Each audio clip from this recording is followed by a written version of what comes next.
Hello student, welcome to I exam भी student. बहुत स्वागत है आप सभी का। मेरा नाम है कैलाश तिवारी। दोस्तों, मैं आज आप सभी के सामने आया हूँ ये एक नोटिफिकेशन लेके, जो एक बहुत अच्छी अपॉर्चुनिटी है for agriculture and allied graduates. क्योंकि ये वैकेंसी है मिनिस्ट्री लेवल एग्जामिनेशन की, या फिर मिनिस्ट्री लेवल वैकेंसीज हम कह सकते हैं। मिनिस्ट्री ऑफ एग्रीकल्चर के अंदर जो एक ऑटोनोमस बॉडी है एनएचबी, नेशनल हॉर्टिकल्चर बोर्ड, उसके अंदर ये एडवर्टीजमेंट आया है for the post of senior horticulture officer group B में।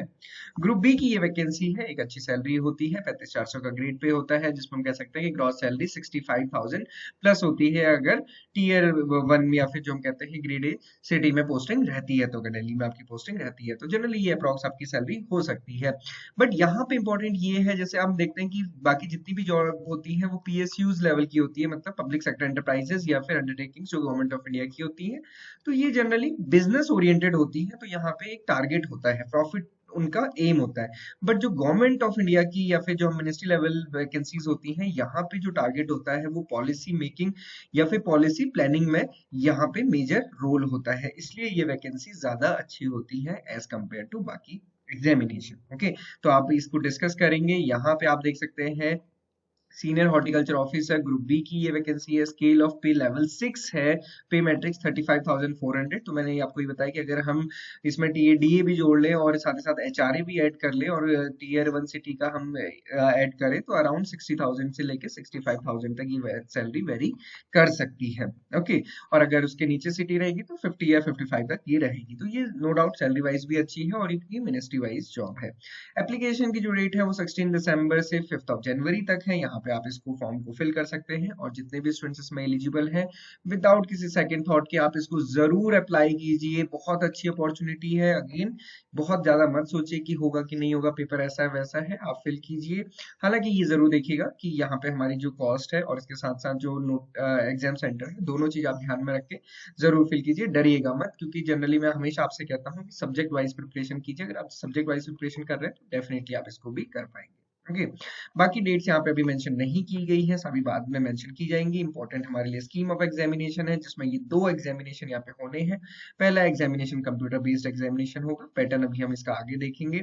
दूसरा डिस्क्रिप्टिव टाइप है और वही उन्हीं स्टूडेंट्स के लिए जो स्टेज वन क्वालिफाई करेंगे, और यहाँ पे जो सिलेक्शन है वो 1:10 के रेशियो में होगा। एक वैकेंसी के अगेंस्ट 10 स्टूडेंट को सेलेक्ट किया जाएगा। वैकेंसी देखते हैं, तो जैसे मैंने आपको स्टार्टिंग में भी बताया कि वैकेंसीज कम होती है क्योंकि मिनिस्ट्री लेवल की जॉब है, ऑटोनोमस बॉडी है, तो लिमिटेड संख्या में ही लोग होते हैं।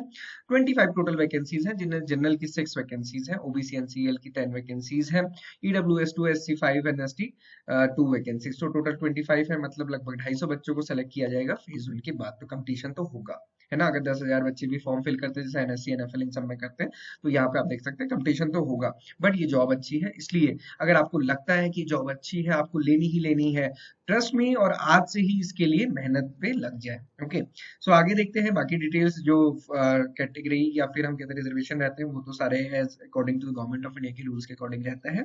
एजुकेशन अदर क्वालिफिकेशन में आप देखेंगे तो graduation in agriculture, horticulture, food technology, post harvest technology, agriculture economics, agriculture engineering, food sciences from a recognised university, और अगर मास्टर डिग्री है तो वो प्रेफरेबल है, कंपलसरी नहीं है। तो आप देख सकते हैं कि सभी एग्रीकल्चर अलाइड स्टूडेंट्स इसमें एलिजिबल है। हालांकि सेक्शन हॉर्टिकल्चर ऑफिसर की पोस्ट थी, तो ऐसा भी नहीं किया गया है कि हॉर्टिकल्चर को ही इसमें एलिजिबल किया जाए। ओके, एज का क्राइटेरिया देखेंगे, 30 ईयर से ज्यादा की एज नहीं होनी चाहिए। रिलैक्सेशन यहाँ पे मेंशन्ड है डिपेंडिंग अपॉन द रूल्स। और इसके साथ साथ कोई भी खैर इसको अप्लाई कर सकता है ऑल ओवर इंडिया, आप देखेंगे।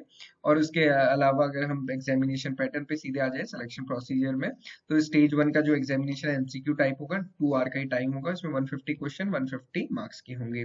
जो दूसरा डिस्क्रिप्टिव एग्जामिनेशन है वो वही देंगे जो स्टेज वन को क्लियर करेंगे। 2 आवर का टाइम है, 100 मार्क्स का ये एग्जामिनेशन होगा, टोटल 250 मार्क्स का होगा। ओके, इंपॉर्टेंट और अच्छी बात ये है, यहाँ पे कोई नेगेटिव मार्किंग नहीं है। ओके, 1 मार्क का रहेगा, स्टेज वन का दिया गया है, और जो शॉर्ट लिस्ट होंगे 1:10 के रेशियो में। और अगर एक से ज्यादा सेशन में होगा तो अगेन वो वहां पे उसको एडजस्ट किया जाएगा। ओके, अब अगर हम एग्जामिनेशन का पैटर्न देखें, स्टेज वन में जो एग्जामिनेशन होना है उसमें हॉर्टिकल्चर के 60 क्वेश्चन होंगे, 60 मार्क्स के। सिलेबस भी दिया है, सबसे अच्छी बात यही है। जनरल स्टडीज के 30 क्वेश्चन होंगे, 30 मार्क्स के। इंग्लिश कॉम्प्रिहेंशन के 30 question, 30 marks. Quantitative aptitude and mental ability के 30 क्वेश्चन होंगे, तो 150 क्वेश्चन 150 मार्क्स के, without any negative marking. Descriptive type में 100 मार्क्स के क्वेश्चन रहेंगे, हॉर्टिकल्चर बेस्ड होगा। ये नीचे इसका एग्जामिनेशन पैटर्न दिया है। तो यहाँ पे आप सिलेबस देख सकते हैं, स्टेज 1 के लिए हॉर्टिकल्चर का ये सिलेबस है। तो यहाँ पे जो टू द पॉइंट दिया है यही आपको कवर करना है। जनरल स्टडीज में भी देखिए, जनरल स्टडीज में भी आपको देखिए जनरल साइंस पढ़ना है, नेशनल इंटरनेशनल इंपॉर्टेंस के events, Indian agriculture, Indian geography, Indian culture. तो ऐसा भी नहीं है कि आपको बहुत ज्यादा इनडेप्थ हिस्ट्री में गोते लगाने, हिस्ट्री थोड़ा सा पता होनी चाहिए, अदरवाइज आप इंडियन कल्चर, इंडियन ज्योग्राफी में और Indian agri horti initiatives, scheme of government of India, ये सारी चीजें आपको पढ़नी है। इंग्लिश कॉम्प्रिहेंशन में भी क्लियरली यहाँ पे दिया है, क्वांट्स मेंटल एबिलिटी में भी क्लियरली यहाँ पे टॉपिक्स आपको दिए हैं। स्टेज 2 में आप देखेंगे डिस्क्रिप्टिव है, तो उसके लिए आप देख सकते हैं पूरा का पूरा सिलेबस यहाँ पे दिया हुआ है। तो ये तो आपको बहुत डिटेल में पढ़ना होगा। तो यहाँ पे हम कह सकते हैं कि जो हॉर्टिकल्चर स्टूडेंट्स हैं उनको इनडायरेक्टली बेनिफिट होने वाला है। वैसे तो एलिजिबल सब हैं, तो इसलिए लग सकता है कि हॉर्टिकल्चर स्टूडेंट को फायदा नहीं होगा, बट अगर आप देखेंगे सिलेबस के अकॉर्डिंग फेज 2 के, तो हॉर्टिकल्चर स्टूडेंट को बेनिफिट होने वाला है। सो ये था इस नोटिफिकेशन के अकॉर्डिंग। बाकी आप देखेंगे यहाँ पे रूल्स और गाइडलाइन सारी चीजें दी है, जनरल इंस्ट्रक्शन जो आप अपने फॉर्म फिल करने से या फिर जो भी आपके रिलेटेड है वो आप एक बार गो थ्रू कर सकते हैं। बाकी मैंने आपको सारी चीजें बता दी हैं।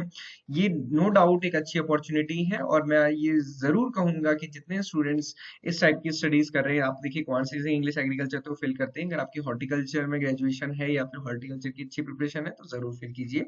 नो डाउट ये बहुत अच्छी अपॉर्चुनिटी। किसी भी डाउट क्वेरी क्वेश्चन के लिए आप कमेंट में हमें मैसेज कर सकते हैं, हमारी वेबसाइट को विजिट कर सकते हैं for all the free mock test. और इसके साथ साथ मैं आपको बता दूं, IBPS AFO के लिए हम all India mock test conduct करने वाले हैं संडे को। तो अगर अभी तक आपने उसमें रजिस्ट्रेशन नहीं किया तो जल्दी से कर लीजिए, नीचे आपको डिस्क्रिप्शन बॉक्स में लिंक मिल जाएगा। Thank you for watching this video, have a great day.